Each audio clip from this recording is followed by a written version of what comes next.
Esto ocurrió en Uruapan, Michoacán, donde el presidente municipal Carlos Manso, es la noche del 1 de noviembre de 2025. El centro histórico de Uruapan, Michoacán, está vivo. Esta no es una noche cualquiera, es el Festival de las Velas, una de las celebraciones de Noche de Muertos más espectaculares de todo México. Miles de personas, familias enteras, han salido a conmemorar, a recordar y a celebrar la vida a través de la muerte. Y caminando entre esa multitud, como el centro de atención, está Carlos Manso Rodríguez, el presidente municipal. Manso no era un político tradicional. En un país donde los funcionarios a menudo se esconden detrás de cristales blindados, Manso buscaba a la gente. Era conocido por todos como el del sombrero. Había sido diputado federal por el partido Morena, pero rompió filas y, en un movimiento audaz, ganó la alcaldía de Uruapan como candidato independiente en septiembre de 2024. Su estilo era directo, confrontativo y sumamente mediático. Gozaba de una popularidad inmensa, con niveles de aprobación que oscilaban entre el 64% y el 72%. Pero gobernaba un territorio fracturado. A pesar de su popularidad, Uruapan era una de las ciudades más peligrosas del país. Una encuesta reciente del INEGI revelaba una realidad aterradora. Casi el 90% de sus habitantes vivían con miedo, sintiéndose inseguros en su propia ciudad. La popularidad de Manso y el miedo de su gente provenían de la misma fuente. Uruapan es la capital mundial del oro verde, el aguacate. Es un negocio que genera aproximadamente $3,000 millones al año. Y donde hay esa cantidad de dinero, hay sangre. El territorio es un pastel disputado a muerte por cárteles como los Caballeros Templarios, los Balagres, con una presencia dominante y brutal, el cártel Jalisco Nueva Generación. Manso había sido comparado con el presidente de El Salvador, Nayib Bukele. Adoptó un estilo de sheriff carismático. Se ponía un chaleco antibalas sobre su guayabera blanca, se subía a una patrulla de la policía municipal y salía a patrullar él mismo. Y lo más importante, transmitía sus operativos en vivo a través de sus redes sociales. Para él, la política de seguridad no era de oficina, era un espectáculo de fuerza en tiempo real. Rechazó públicamente la estrategia federal de abrazos, no balazos. En una de sus declaraciones más famosas, Manso dijo, no puede haber abrazos para los delincuentes debe de haber chingadazos cuando atentan contra la gente inocente. Pero Carlos Manso no solo hablaba. El 27 de agosto de 2025, apenas 2 meses antes de su muerte, dio un golpe que cambiaría su destino. En un operativo supervisado por él, su propia policía municipal capturó a René Belmonte, alias El Rino. El Rino no era un delincuente cualquiera, era, presuntamente, el jefe de plaza del cártel Jalisco Nueva Generación en Uruapan. Fiel a su estilo, Manso transmitió en vivo la detención. Fue un acto de desafío sin precedentes. No solo lo arrestó, lo humilló públicamente, mostrando el rostro del líder del cártel a todos sus seguidores. Manso sabía exactamente lo que había hecho. Sabía que había firmado su propia sentencia. Inmediatamente después de la captura, el alcalde activó el Código Rojo en Uruapan, temiendo una represalia masiva y violenta del CJNG. Su tono en redes sociales cambió.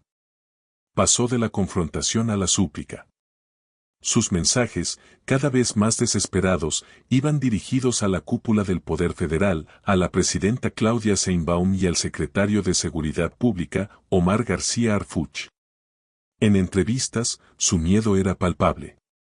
Le dijo a un periodista: no quiero ser otro más de la lista de los ejecutados.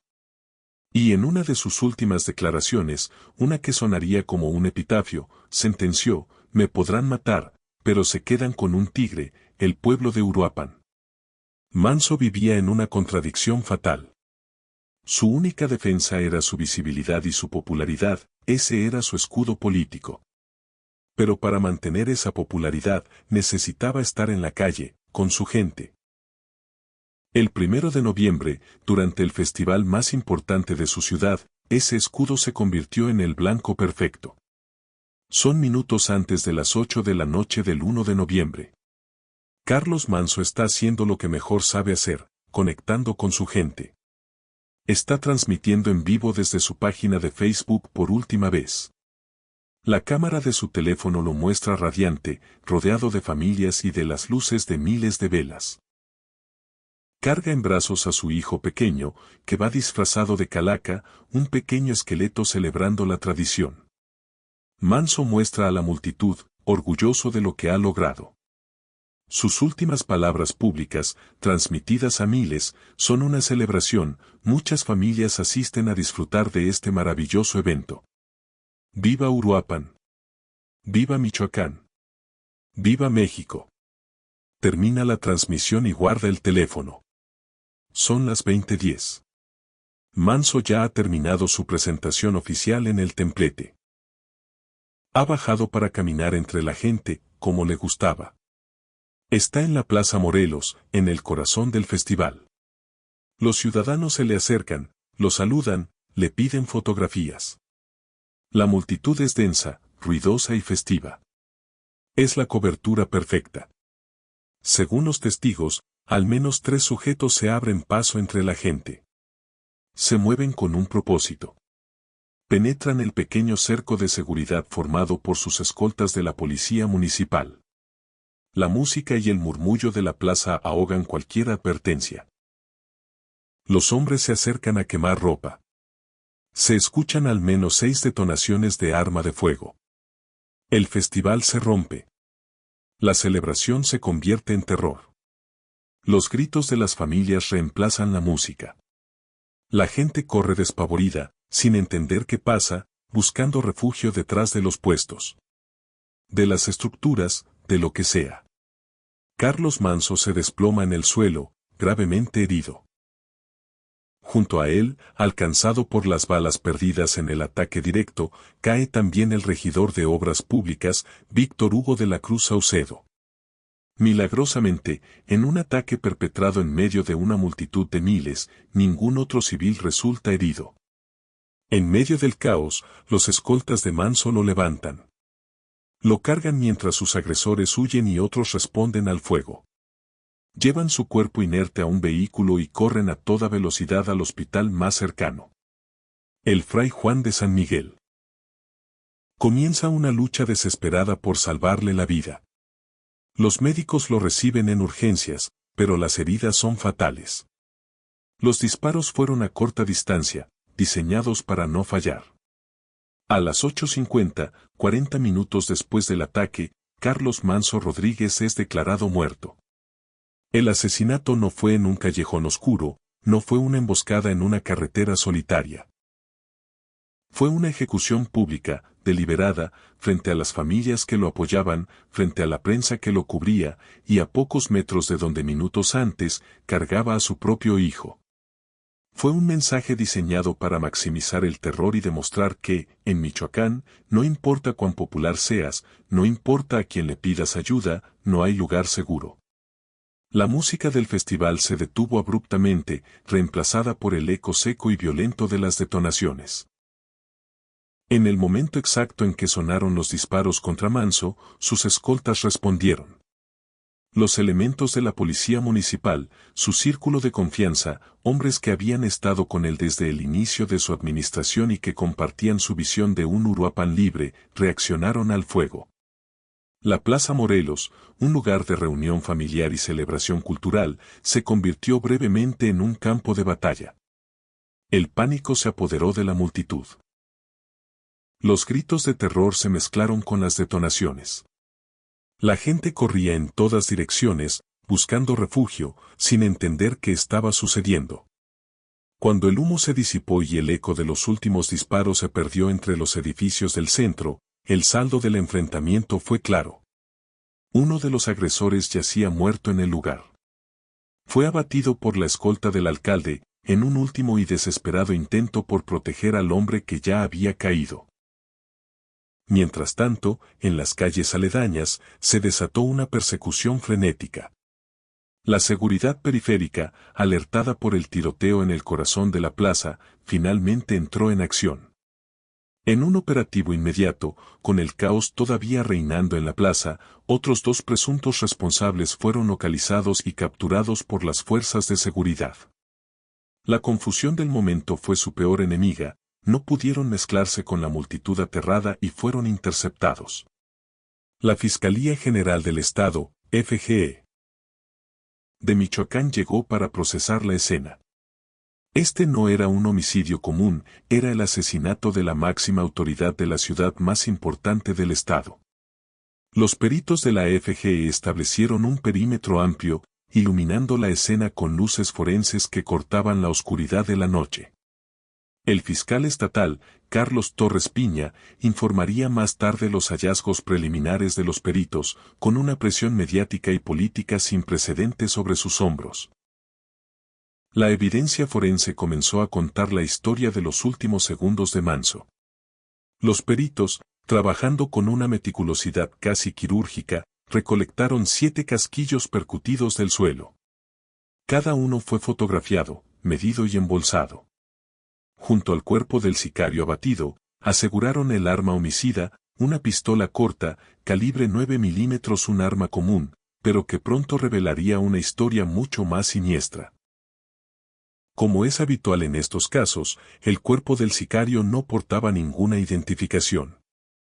Era un fantasma, un hombre sin nombre, probablemente un joven reclutado por el cártel, considerado prescindible y enviado a una misión suicida con la única tarea de eliminar al objetivo.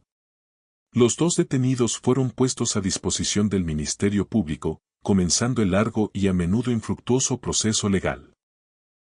Inicialmente, la identidad de los atacantes y el motivo eran un misterio legal, aunque una obviedad política. Para el agente de Uruapan, no había duda.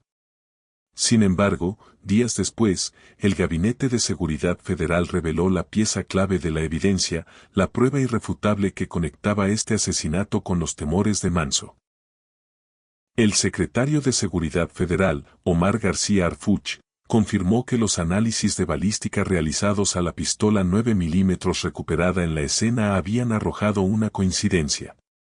Estos análisis, que comparan las estrías y marcas únicas que el cañón deja en la bala, una especie de huella digital balística, se cruzaron con la base de datos nacional. El arma, declaró el secretario, estaba relacionada con 2 eventos de violencia entre grupos del crimen organizado que operan en la entidad. Esta conexión balística cerraba el círculo. El arma utilizada para matar a Carlos Manso no era una pistola comprada en el mercado negro para un crimen pasional o una disputa personal. Era una pistola caliente, un arma de trabajo que pertenecía a la estructura del crimen organizado y que ya tenía un historial de sangre. Esto no fue un crimen pasional. No fue una disputa política menor. Fue un asesinato por encargo, una ejecución firmada por el cártel. La línea de causalidad era ahora directa e innegable. El 27 de agosto, Carlos Manso humilló al cártel Jalisco Nueva Generación al arrestar y exhibir a su líder.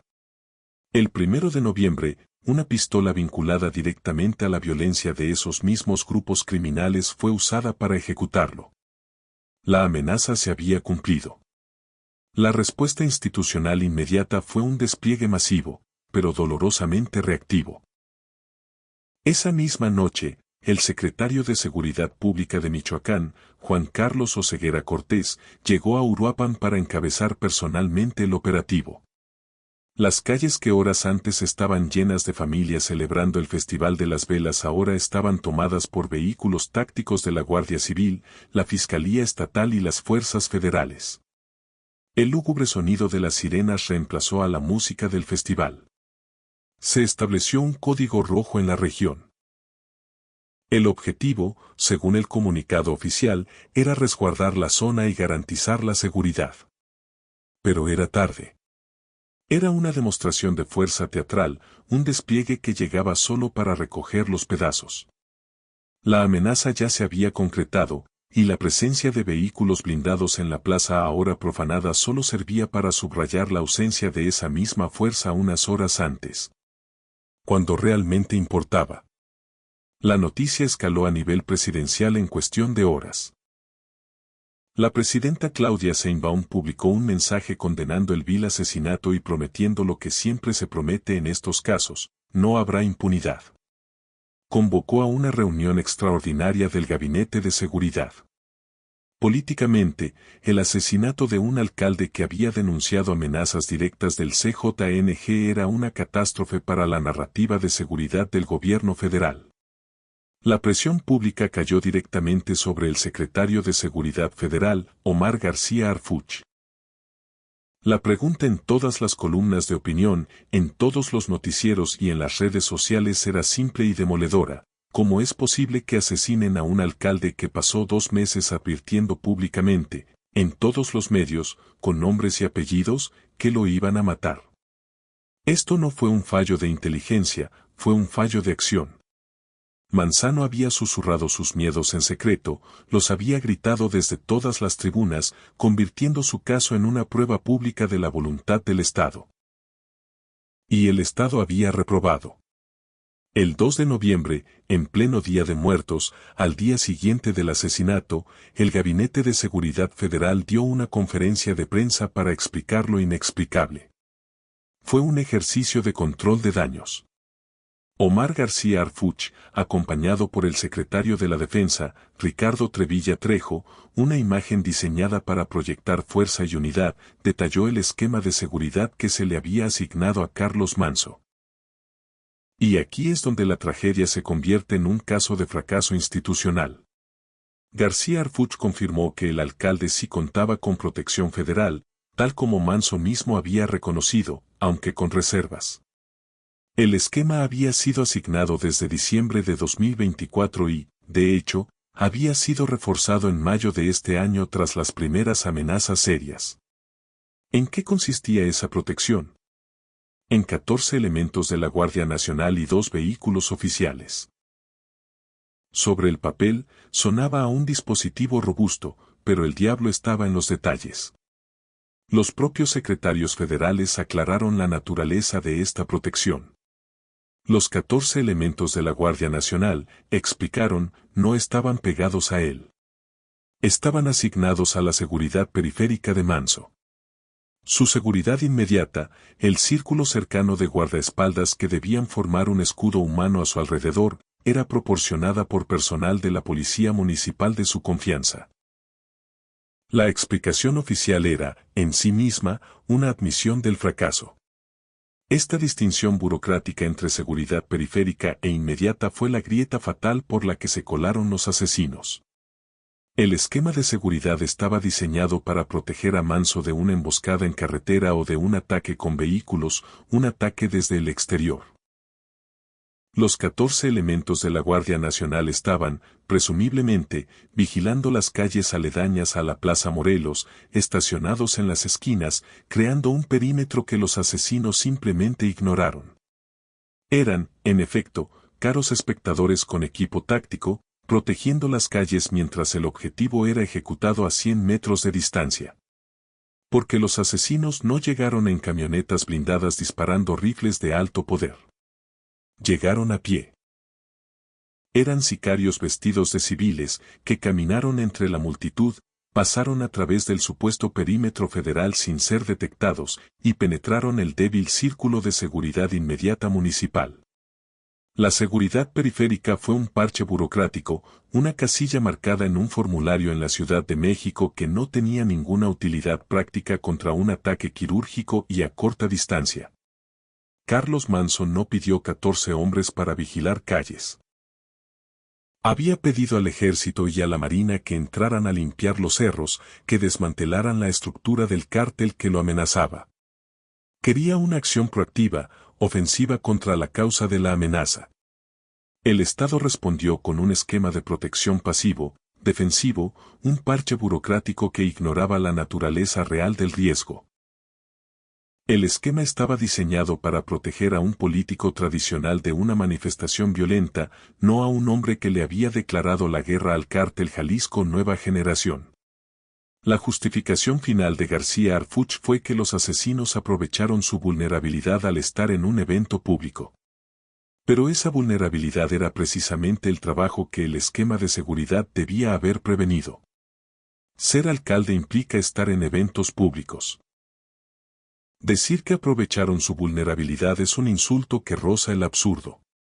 Es como decir que un ladrón aprovechó que la bóveda estaba abierta. El trabajo del Estado era cerrar esa bóveda. Fracasaron. La indignación por la muerte de Carlos Manso, que burbujeaba en redes sociales y en las calles de Uruapan, estalló durante su funeral, el 2 de noviembre. La funeraria San José se llenó de ciudadanos, productores de aguacate, policías municipales leales y familiares. El gobernador de Michoacán, Alfredo Ramírez Bedoya, llegó para presentar sus condolencias y montar una guardia de honor frente al ataúd. Era el protocolo político estándar, una formalidad esperada. Pero el pueblo de Uruapan no estaba de luto pasivo, estaba furioso.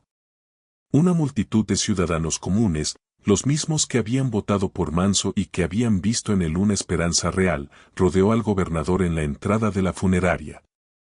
Le impidieron el paso. Lo que comenzó como un murmullo de desaprobación se convirtió en una ola de rabia. Los gritos, captados en múltiples vídeos que se hicieron virales, eran ensordecedores: fuera, asesino, justicia para Carlos, largo de aquí. Hubo empujones, insultos.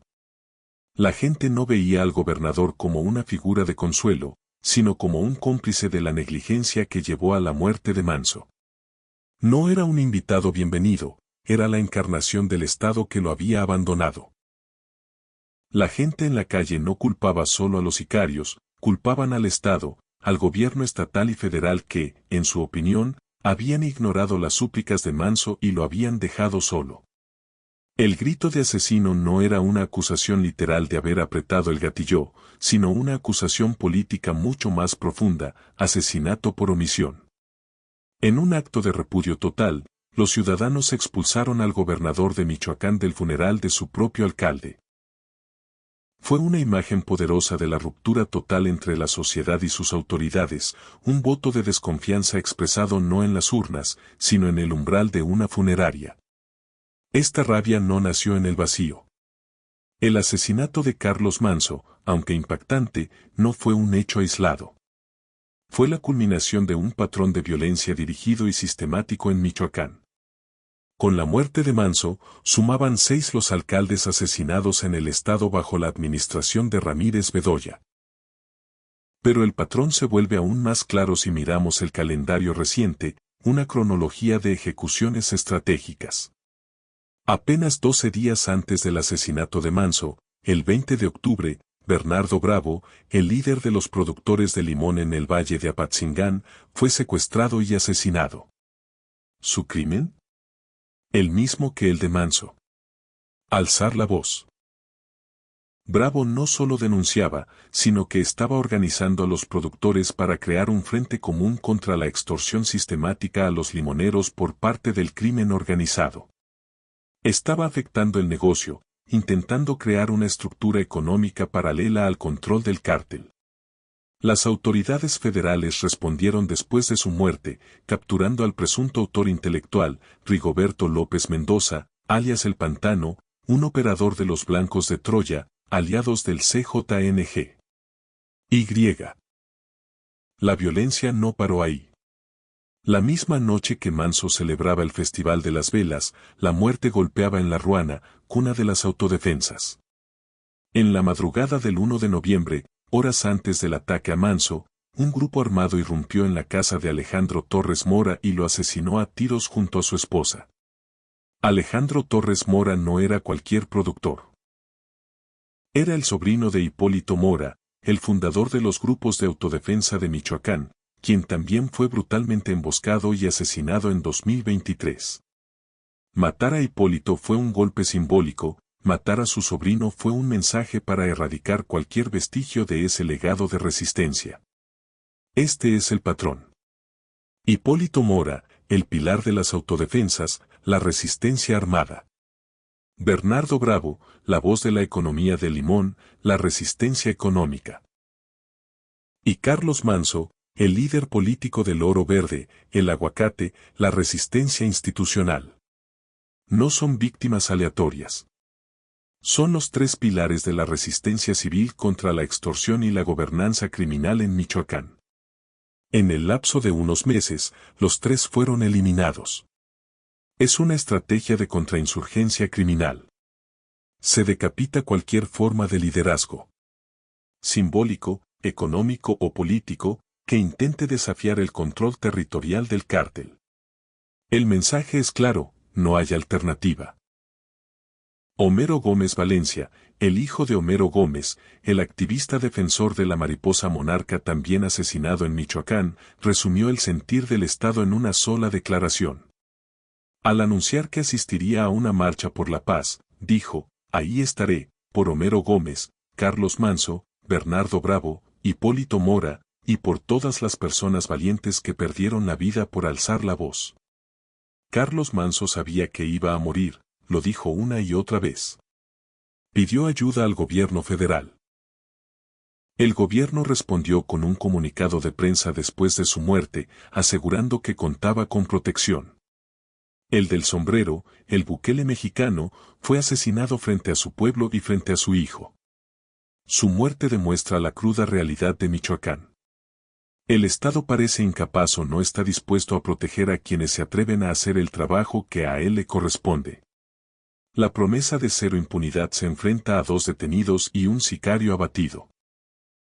Pero la estructura que ordenó la ejecución, la misma que Manso desafió cuando capturó a El Rino, sigue intacta, más fuerte y arrogante que antes, controlando el oro verde de Uruapan.